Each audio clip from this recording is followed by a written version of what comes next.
자, 연일 외국인 쪽에서는 현선물 쪽에서 매도를 좀 보였었던 상황입니다. 하지만 오늘 같은 경우에는 선물 시장 쪽에서 소폭의 매수로 돌아선 상황인데 그래도 연일 좀 매도세가 좀 더욱더 강한 상황입니다. 먼저 양시장에 대한 시황 점검을 좀 먼저 도와드리고 관심 종목까지 만나볼 텐데요. 자, 학 과장님 오늘 양시장에 대해서 먼저 시장 분석 도와주실까요? 네, 오늘 조금 전에 김은혜 씨가 뉴스 브리핑에서 중국에서 뭐 경기 부양책 이런 얘기 나왔잖아요. 그래서 제가 여러분께 참고하시라고 이제 말씀드리겠습니다. 중국은 경기 부양책이라는 말이 됩니다. 근데 한국은 안 돼요. 왜 그럴까요? GDP와 비교했을 때 수출과 수입이 차지하는 비중이 한국은 무려 110%입니다. 그런데 주요한 글로벌 1, 2, 3 그러니까 미국, 중국, 일본 같은 경우에는 30%밖에 안 돼요. 대략 그렇습니다. 약간의 변동은 있긴 한데 그게 무슨 얘기냐? 한국은 무역이 차지하는 비중이 엄청나고 특히 수출이 비중이 엄청나잖아요. 반면에 미국, 중국, 일본 같은 나라는 수출 비중이 그렇게 크질 않아요. 물론 수출이 잘 되면 좋겠죠. 하지만 절대적이진 않다는 거죠. 한국은 뭐 대략 한 55% 전후라고 하지 않습니까? 그런데 주요한 선진국은 보통 15%가 될까 말까 합니다. 뭐 어떤 때는 뭐 10%가 안 되기도 합니다. 무슨 얘기냐? 경제 규모에 있어서 수출이 차지하는 비중이 제한적이기 때문에 미국, 중국, 일본 같은 나라는 내수 쪽으로만 활성화시켜도 경기 부양을 해도 어느 정도 경제가 돌아간다는 얘기입니다. 그래서 그 점을 여러분들이 인식하시면서 시장을 보실 필요가 있다. 이렇게 설명을 드리겠고요. 자, 오늘 등락 결과를 말씀드리겠습니다. 코스피는 3일 연속 하락하면서 음봉 마감했습니다. 3일 연속입니다. 그리고 코스닥은 하락 출발했다가 상승 전환됐습니다. 그리고 다시 하락 마감한 이런 이제 상태고요. 등락 원인을 말씀드리겠습니다. 간단합니다. 코스피는 하락할 수밖에 없죠. 왜냐? 외국인 기관 프로그램이 전부 다 매도였어요. 그리고 코스닥도 마찬가지입니다. 외국인 기관 프로그램 다 매도입니다. 제가 늘 말씀드리지만 외국인 매도, 기관 매도, 프로그램 매도 이렇게 세 가지가 트리플로 매도가 나온다. 절대로 지수가 플러스가 될 수가 없습니다. 저는 아직까지 본 적이 없어요. 아직까지 한 번도. 저건 뭘 말하냐? 개인만 매수했다는 얘기잖아요. 개인만 매수하고 나머지 매매 주체. 물론 우리가 이제 개인, 외국인, 기관 이렇게 보는데 프로그램도 사실 봐야 되거든요. 세 가지가 매도가 나오는데 지수가 플러스 나올 수가 없습니다. 그나마 코스닥 같은 경우에는 그래도 사실 오늘 마이너스라고는 하지만 약보합이잖아요. 왜 그랬냐? 그걸 좀 이따 설명드리겠습니다. 자, 특이사항을 말씀드립니다. 일단 코스피는 4대 업종이 모두 하락했어요. 4대 업종이 뭐죠? 전기전자, 운송장비, 그리고 화학, 철강금속입니다.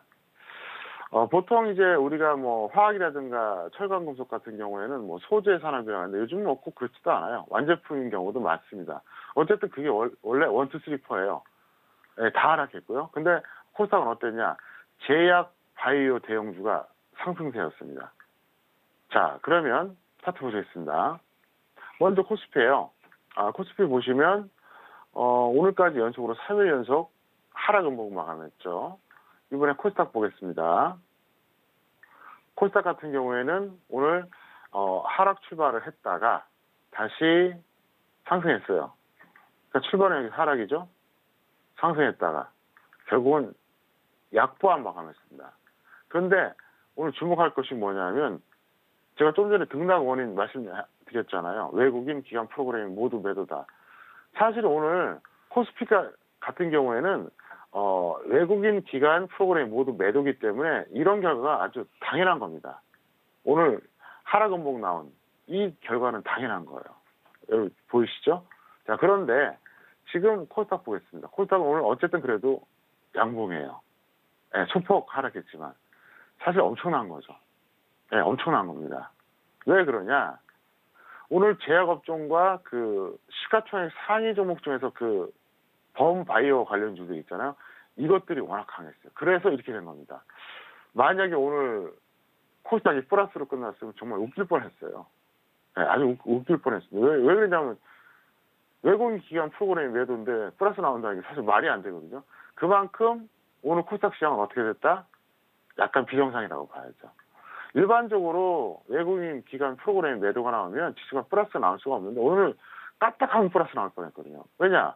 오늘 코스닥이 불과 0.12% 포인트 하락했습니다. 그러니까 뭐 0.02%밖에 안 돼요. 그러니까 뭐 약보합이라고 봐야죠. 자, 그럼 업종 한번 볼까요? 자, 먼저 전기전자 보겠습니다. 오늘 코스피 전기전자 갭 하락했다가 결국 음봉 나왔고요. 그 다음에 운송장비. 양봉은 나왔지만 하락했습니다. 그 다음에 화학입니다. 이게 화학이에요. 역시 똑같죠? 예. 하락 음봉 마감했고, 그 다음에 철강금속. 마찬가지입니다. 오늘 어떻게 보면은 철강금속이 가장 약하다 이렇게 볼 수 있겠는데, 자, 이에 반해서 코스닥의 제약업종 보겠습니다. 굉장히 강하죠.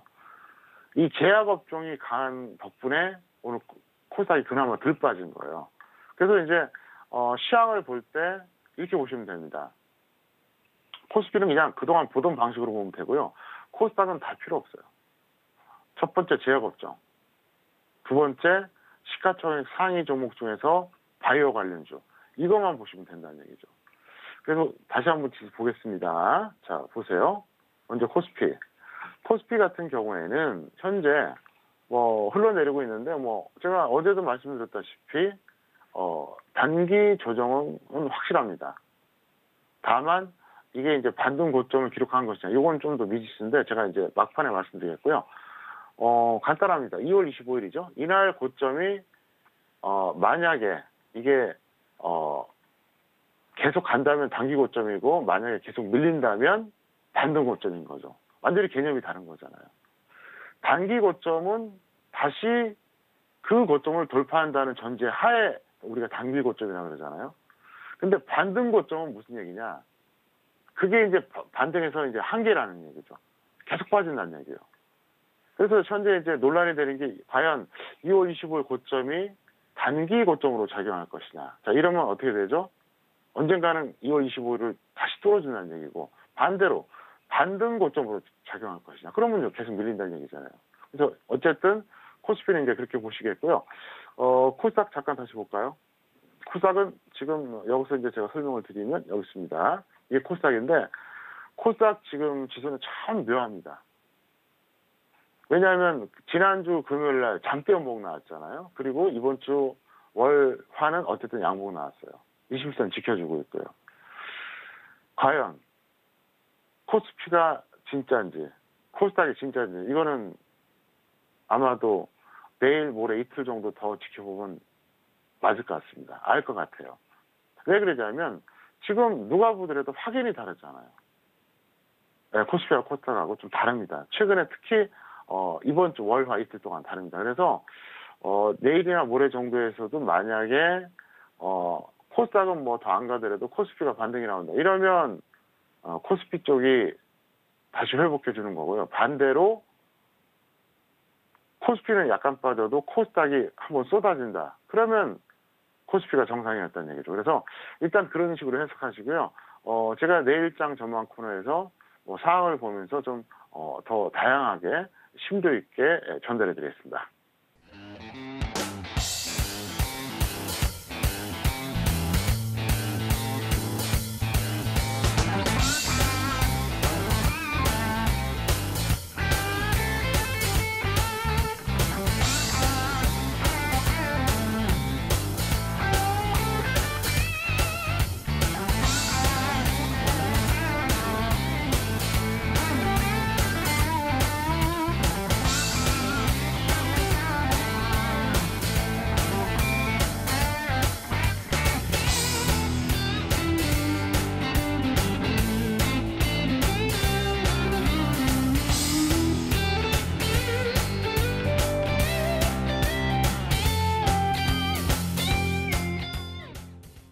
네, 오늘 화요일장에 대한 전략도 저희가 1시간 동안 전달을 해드렸습니다. 그렇다면 내일 수요일장에 대한 전망도 궁금해하실 것 같은데요. 학 과장님과 함께 이야기 나눠볼게요. 자, 학 과장님, 내일장 우리 시장 어떻게 전망하고 계실까요? 네, 2월 25일 이후 단기 조정은 현재 지속되고 있습니다. 다만 반등 고점은 여전히 미지수다. 자, 이렇게 설명을 하는데요. 차트로 다시 한번 보겠습니다. 차트 보세요. 2월 25일 제가 서두에서 얘기했었잖아요. 만약에 저게 단기 고점이면 언젠가는 시간이 걸리더라도 저 고점을 다시 돌파한다는 전제가 깔리는 겁니다. 단기 고점이니까 조정받았다 다시 가는 거잖아요. 근데 만약에 반등 고점이다. 반등 고점. 그러니까 여기서부터 반등이죠. 여기서부터 반등의 최고점이다, 일종의. 그러면 끝난 거예요. 그래서 결국 이제 이거를 그림으로 그린다면 예를 들어서 2월 25일이 여기라고 했을 때 둘 중에 하나죠. 자, 여기서 밀렸다가 언젠가 이걸 뚫어주고 가는 이런 패턴이 있고요. 아니면은 여기서 이제 이게 2월 25일이라고 했을 때 여기서 밀렸다가 그냥 더 밀리는 거죠. 예, 그래서 완전히 끝나는 거죠. 그래서 현재 구간은 어떻게 보느냐? 단기 조정은 현재 지속되고 있는 거예요. 아직까지는. 여기서 뭐 내일 또 반등이 나오든 밀리든. 근데 여기서 최소한 여기서 120선 깨질 때까지는 좀 기다려 보자는 거죠. 120선 마저 깨지면, 그러니까 120선이 어디냐, 여기에요. 바로 이 라인입니다. 이 빨간색이에요. 이거마저 깨진다 그러면은 반등 고점 가능성이 높죠. 무슨 얘기냐? 이게 더 이상 안 가고 계속 내려간다는 거예요. 더 이상 안 간다는 얘기예요. 근데 120선이 깨지기 전까지는 여기서 다시 갈 수 있는 희망도 놓치는 말자, 이 얘기예요. 그래서 일단 지금 단계에서는 아직까지는 미지수다. 근데 제 판단은 이제 오늘이 이제 화요일이니까 수, 목, 금 3일 정도 지나면은 판결이 날 것 같습니다. 결판이 날 것 같아요. 여기서 이제 120선이 어쨌든 깨진다. 그러면 이거는 이제 끝난 거죠. 무슨 얘기냐? 여기가 단순하게 단기 고점이 아니라 반등 고점이 된다는 거죠. 그럼 2월 25일 고점 이후로 쭉 내려간다는 거예요. 뭐 물론 그게 다시 또 뭐 2천을 깬다 만다 그건 나중에 얘기고요. 일단 그거고요. 그게 아니라 120선 지지가 되는 한 언제든지 재상승 가능성은 있다. 그래서 일단 뭐 솔직히 말해서 제가 계산한 지수는 정확하게 말하면 120선은 아니에요. 근데 여러분들이 계산하기 쉽게 제가 그냥 대충 120선 얘기해 드리는데 어쨌든 대충 120선 정도 보시면서 120선이 깨지기 전까지는 아직까지는 재상승의 어떤 가능성을 열어두시고요. 일단 깨지면은 그 가능성이, 그러니까 반등 고점의 가능성이 점점점 높아진다. 이 정도 말씀드리겠습니다.